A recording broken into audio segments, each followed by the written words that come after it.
and also that personally, because I came to India, and for me that was the when I started to question the development model, and then what kind of person can bridge India and the Western world.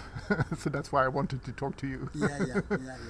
Okay, okay. So So should we start with this bringing yeah, together the exactly. movement? Yeah, Running? yeah. Okay. Um, Look at me. looking at Yeah, you, yeah. At the moment, the environmental movement is fragmented. And there are groups of people who say that I don't have time for the planet Earth and the environment. It will take care of itself. If I take care of myself, my own personal development, that's all I can do. And the other people say, oh, I don't have time to spend any on for personal development. I need to take care of the planet. So there's a spiritual aspect and there is a environmental aspect. Then there's a third aspect, and that is social justice and development movement. And they say, oh, how can you spend time for saving animals and tigers and elephants and other animals, whales, when people are starving, and we need to take care of people. So there are three different directions. People are pulling in three different ways. I'm saying that we need to bring these three together like three legs of one stool. And I have developed a trinity, a new trinity. And that trinity is soil, soul, and society. Soil represents the environmental movement. Soil represents our connection with nature. And we are nature. Nature and us are not separate. The trees and the forests and the rivers and the mountains and the animals and the birds are nature, but so are we.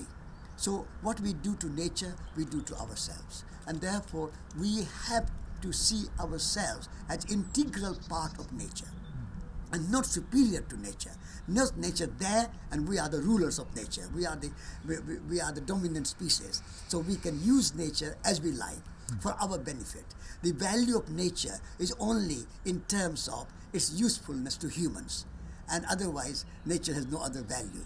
Whereas what I'm saying is that by saying soil is the source of life, we come from the soil, we return to the soil. Our bodies are made of soil, our food is made of soil, our houses are made of soil, our trees are made of soil. Soil represents everything. So if we take care of the soil, soil will take care of everything else. So soil is the first motto, first word for the Trinity. Then we say, but the relationship with the soil is a soul quality. Respect, reverence for life, reverence for environment, caring, loving nature, being one with nature, that's a soul quality. It's not something just intellectual or rational or scientific. You have to feel love for nature in order to protect nature. You have to feel a kind of reverence and respect for nature. And therefore, soul qualities, spiritual qualities, where you are full of compassion, you are full of generosity, you are full of love, you are full of truth, you are full of goodness. That's a personal spiritual development you need. So just environment out there is not enough. Our relationship with environment has to be central, and that relationship is soul quality. So spirituality comes in the second word, soul. And then we are also a human community. Soil, we are earth community. Soul, we are relationship. And society is that we are a human community. So who am I? Before my nationality, before my name, before my body, before my any other secondary identities, my primary identity is that I'm a member of human community. And therefore, if people are starving, if people are deprived, if people are exploited, if people are suffering from social injustice, then it is my responsibility to speak out, like Mahatma Gandhi did, like Martin Luther King did.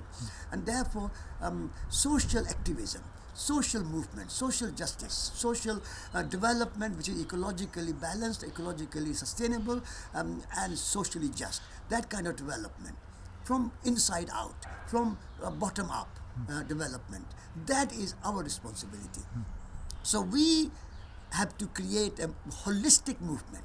And that holistic movement needs these three aspects: soil, soul, society. If we can create this, like in French Revolution, there was égalité, liberté, fraternité. In the same way, in our age of ecology and a new time, our time, we can create a new trinity, because égalité, liberté, fraternité is very social. It's a very anthropocentric, human equality, or human equality, human fraternity, human liberty. But what we are talking about is that our relationship with the cosmic existence, the planet Earth, and our natural environment, and also our spiritual development, our human relationship, and our relationship with natural world, and also social justice. So these three dimensions together come soil, soul, society. How do you regard the very human aspect of hope and hopelessness, that so many people have no sense of direction, and there comes a lot of hopelessness? And when you were talking about hurting the earth, I meet young women that are hurting their bodies, and in a sense it becomes very symbolic for how we hurt the earth. But that so far there's been not the understanding that there is different new paths that they could go, and then we tend to look on only our own inner problem. Yeah. This is where soul is important. Taking care of yourself and not hurting yourself, not harming yourself, psychologically, physically, in any way, not harming yourself is prerequisite for not harming others. If you harm yourself, you will harm others. So non-violence is not harming yourself. Non-violence is not harming others, but that begins with yourself. This is why your own personal development and your personal fulfillment and personal peace, you have to make peace with yourself before you can make peace with others. If you are drowning, if you are hurting yourself, you cannot save somebody else. So in order to save somebody else, you have to learn to swim, and you have to be comfortable with swimming. In the same way, if you want to stop harming nature and harming the earth and harming other people, social injustice and other things, then you have to learn to not harm yourself. So taking care of yourself is important. But people don't have, the media is not showing those aspects of hope that exist. People don't know about the growing movements. Yeah, and then that is true. This is why we have created Schumacher College. Schumacher College is a place where we can bring people, and hundreds of people come here every year. Students come here for short courses, 2 weeks, 3 weeks, to learn how to be yourself, how to be wholesome. Like last night, you recorded my talk. So how to be before we do, before we make, how to be. That's what we teach here. So Schumacher College, and there are many small centers are developing around the world, and we are collaborating with other centers around the world. And so if we can create centers where people can come for renewal, for rejuvenation, for self-discovery, for self-confidence, for self-appreciation and self-realization, then they can go out in the world with the resilience within themselves to face the world, to be the social activist, to be eco-activist, to be spiritual activist in the world. But before you can do that, you have to rejuvenate yourself, you have to strengthen yourself. And that's why transformative learning at Schumacher College transforms you into a resilient person, a courageous person to go out and take risk in the world and serve the world and help others to take care of themselves. So Schumacher College is an example, and I think there are some other similar examples. In India, there is a place which started by Vandana Shiva called Bija Vidyapeeth. And now Bija is a center, a 50-acre farm, Navdanya farm, where mango trees and guava trees and papaya trees and rice and wheat and everything growing, and people are working on the land, and there's a study, there's a meditation, there's a yoga, that kind of center. So there, we have to help young people to become strong and resilient so that they can go out in the world and serve and face the problems without burnout, without feeling frustrated or disappointed. And we were talking before, and I mentioned that this race to make everyone dependent, which could be a way of rephrasing development. And we see some even small countries saying we want another path. So far, it's very small, but this is a beginning.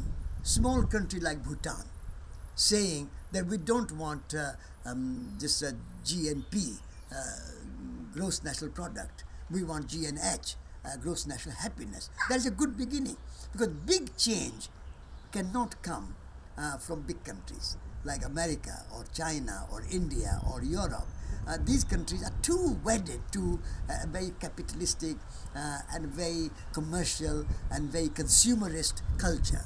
They are too stuck in it. And this World WTO and World Trade Organization, which is a kind of keeping everybody in it. So I think the big change will begin small, from a small country. And so I have a hope in Bhutan.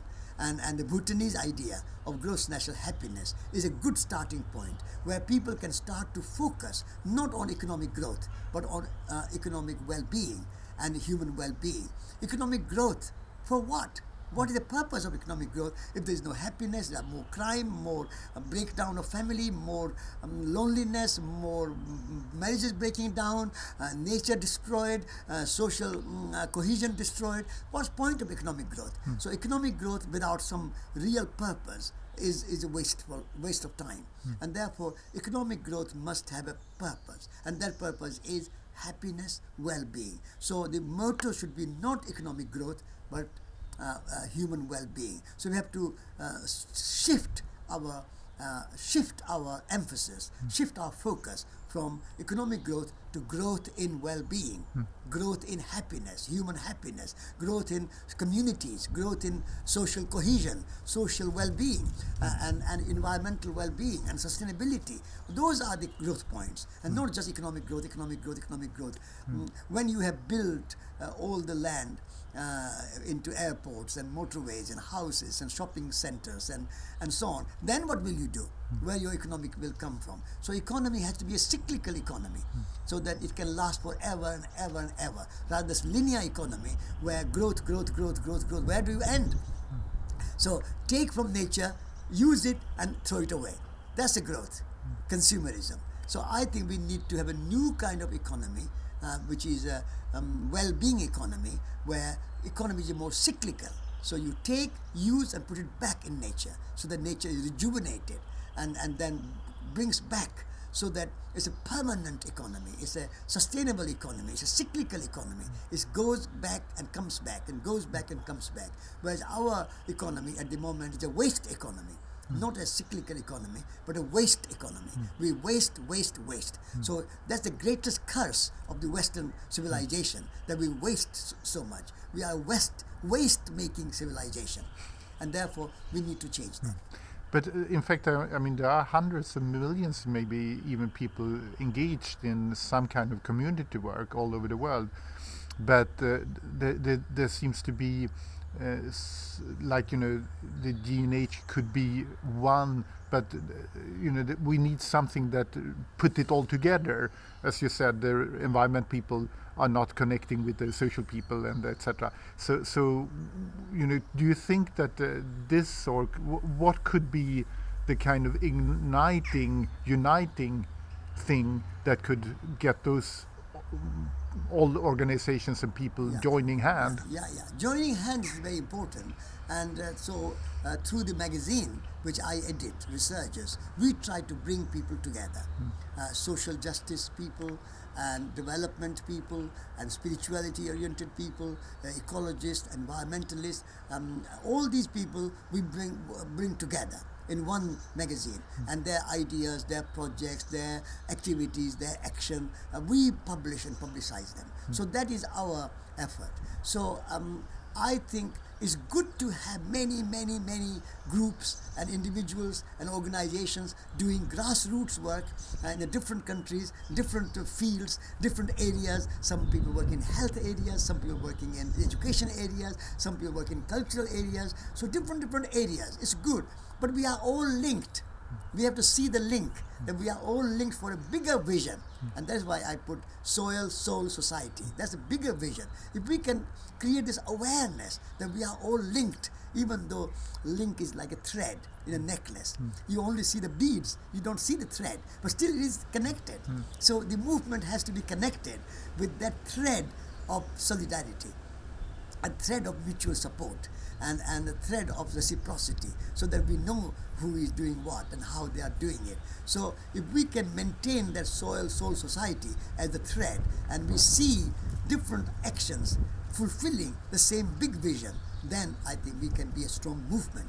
Otherwise, we just remain organizations and not a movement. And we need to be a movement rather than just a collection of separate organizations. So all organizations must pool together their energy, their ideas, and work towards a common goal, and the common goal of common good and common weal, common development, common fulfillment, common goal. And obviously we know that the challenge is huge, and I like when Joanna Macy is saying that it's as big a challenge as when we went from hunter-gatherer over to become farmers. This is the first time in the history of humanity where we had to make intentional decline, and we never seen decline, we only seen escalation. So this shift seems to be a huge step to take. No, I think Joanna Macy is a wonderful, wise woman, and she has got this wonderful idea of great turning.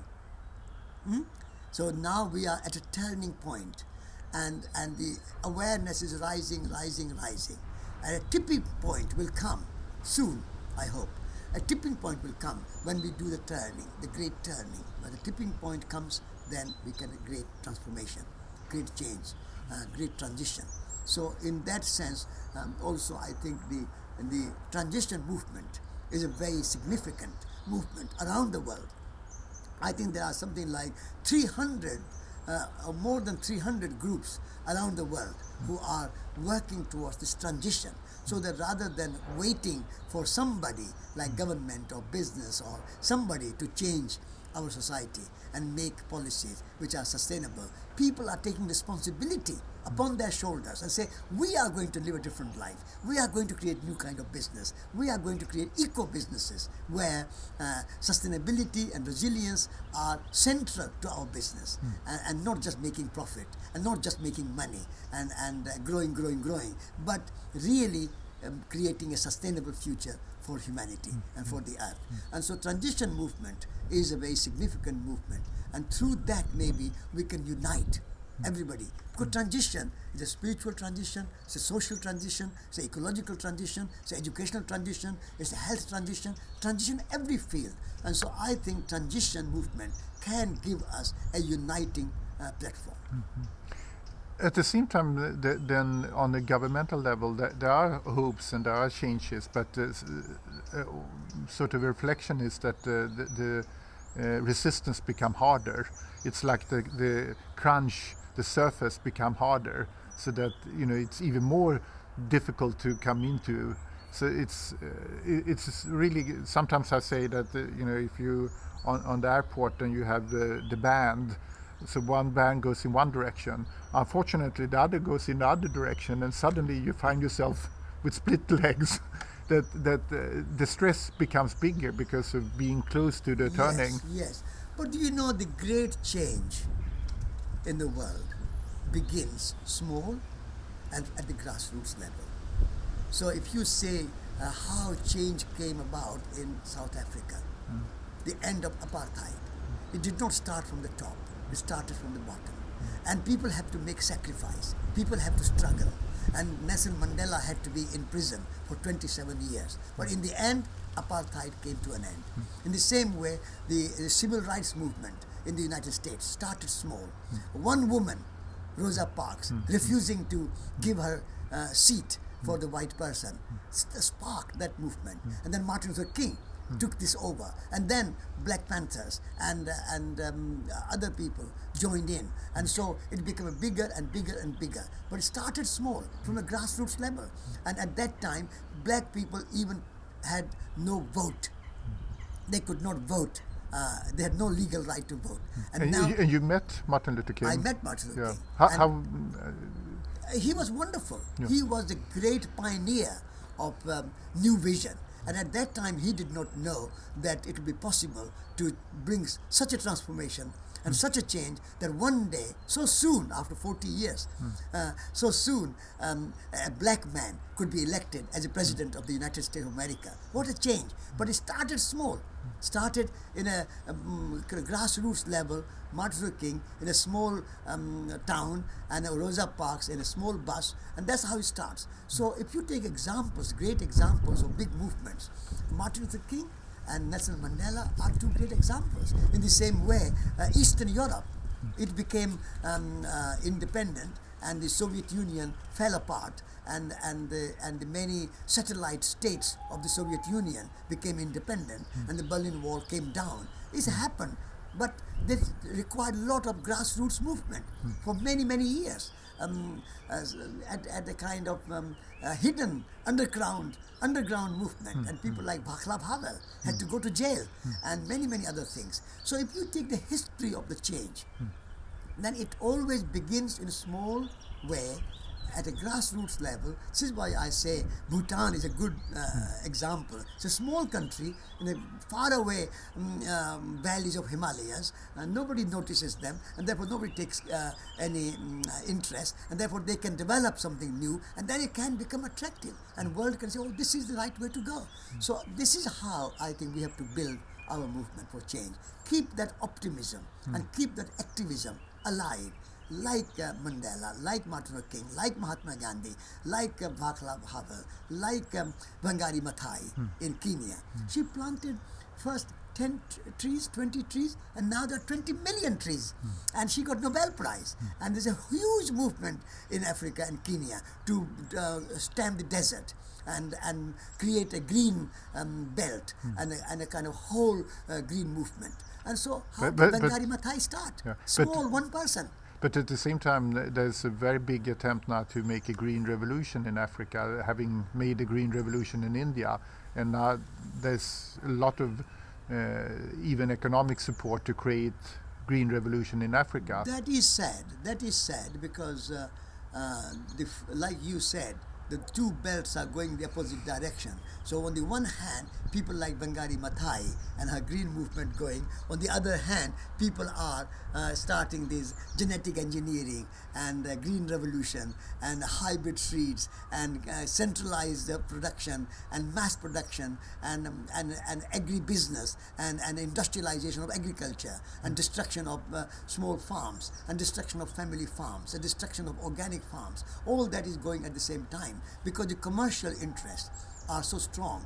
And companies like Monsanto and Cargill and these big and Nestle, these big organizations, in the name of feeding the world or bringing nutrition to the world, they are really bringing devastation to the world. And so it is our responsibility to stand up and speak up that what we want is a more sustainable, human scale, small is beautiful, slow, and an organic movement we want. And we want people to be empowered to look after themselves and not depend on big companies to feed them, but people feeding themselves. So nature will feed us, soil will feed us, our human hands will feed us, not Monsanto or Cargill or big corporations, multinational corporations. They are not going to feed the world. World will feed itself. It's the people's human ingenuity and it's the people's hands and the relationship with the soil and the forest and the trees that is going to feed us. So we must fight for freedom of the farmers and the freedom of the seed and freedom of the people to maintain their own life and be self-reliant and self-sufficient and not depend on multinational corporations for feeding them.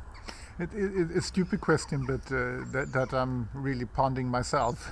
So that I see the necessity in a way to have hope, it's like a mission. We have to have a mission to have hope. Yeah, yeah. At the same time, I could also see on the other side that if you look cause and effect, I don't see much motive of having. I recognize the movements, but still the structure is going in the wrong way. So I have on one side no hope. On the other side, a lot of hope. Seeing when I want to see this wonderful connection. So being on two sides, hope and no hope. Yeah, So are you having only hope, or do you have both? I am on the side of hope. I'm on the side of hope because I feel that the human spirit is resilient, and human spirit will rise to the occasion when we are really faced with great challenges. I think more and more people are going to rise and see the truth and see the reality and see the existential imperative that we cannot survive without becoming sustainable. We cannot survive by just exploiting nature and destroying our rainforests and destroying our oceans and polluting them with more and more plastics and more poisonous substances. And we cannot survive if we destroy the land and fill it with chemicals and fertilizers and pesticides and herbicides. So in the end, people have to realize that we have to live in harmony with nature and not try to control and destroy and subjugate nature. Because if you control nature and destroy nature, and you think the human beings are more clever than nature, nature is not good enough, nature's design is good enough, we have to redesign nature, I think that's a mistake. And that's a human arrogance we have to be fighting against and be free of. And therefore, I'm on the side of hope. And I think there's a wonderful book by Paul Hawken called Blessed Unrest. And there are millions of people around the world who are engaged in this kind of action at grassroots level. I think they, in the end, have to really change the world. And so I'm hopeful. Wonderful. Okay? Yes, something that out of all of this, there's something that you think that I should ask you. No, I think you've done it. You've done it. It's all there. I mean, obviously it's, but I've seen on the YouTube there's a lot on your personal experience, and for myself, living with nearby the Krishnani community, which is interesting. But for me, when coming in contact with the Krishnamurti text, and I was also doing work with Wangari Maathai. I was filming her, and I met the homeopathic doctor Krishnamurti, who lives in Greece. He also got the right livelihood. So the meeting of having read Krishnamurti has been an inspiration for me.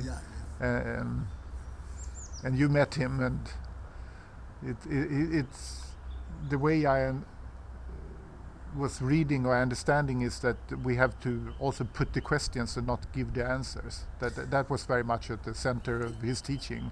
I think questions are more important than answers, because when you question, you are exploring. You are on a quest. The quest and a question come from the same root. So you are on a quest. And when you are on a quest and you have questions, then you have a discovery. If you get ready-made answer, you don't discover anything. It's just intellectual exercise. One question intellectual and other answer intellectual. Both intellectual exercise. But if you are truly live with the question, and go along with the question on the path of discovery, and then discover the truth for yourself rather than somebody giving you an answer. People look for the answer from a guru, from a teacher, from the Bible, from Quran, from Bhagavad Gita, from some religious text or some religious organization. Answers are not there. Answers are in your heart. And answers are you have to discover in relationship with other people, in relationship with natural world, and in your own inner voice. And so I would say live with the questions and don't just seek quick answers. Live with the questions and go along with the questions and then make a discovery of your own answers. That is best. Walking, you've been teaching and walking a lot. Are you still go do the walking teaching? Yes, because walking is a kind of questioning. It's a kind of quest. You are on a journey, and when you are walking, you are discovering every day something new, something fresh, in nature or within yourself. You find yourself. So walking, your mind is much more active when you are walking, and your thinking is much more spontaneous and much more fresh. And therefore, walking is a true way of finding answers. And so I teach walking. I'm going to run a course at Schumacher College, 1 week course for walking with Earth Pilgrim. And there will be 20 people with me, and we will go, and I will take them, lead them on Dartmoor in the wild, and by the sea, or along the river, or on the hills, and in the forest, or in the woods, wherever. So walking in nature, learning from nature, and seeing nature as your teacher, and seeing nature as your mentor, and being free from all the kind of cell phones and computers and emails and Wi-Fi's and Facebooks and all the things, Twitters and so on and so on. Being free of that and just being in nature, walking. I think that is the best way to discover your own self and discover nature. Great. So I'll take a little picture of, if it's okay we could walk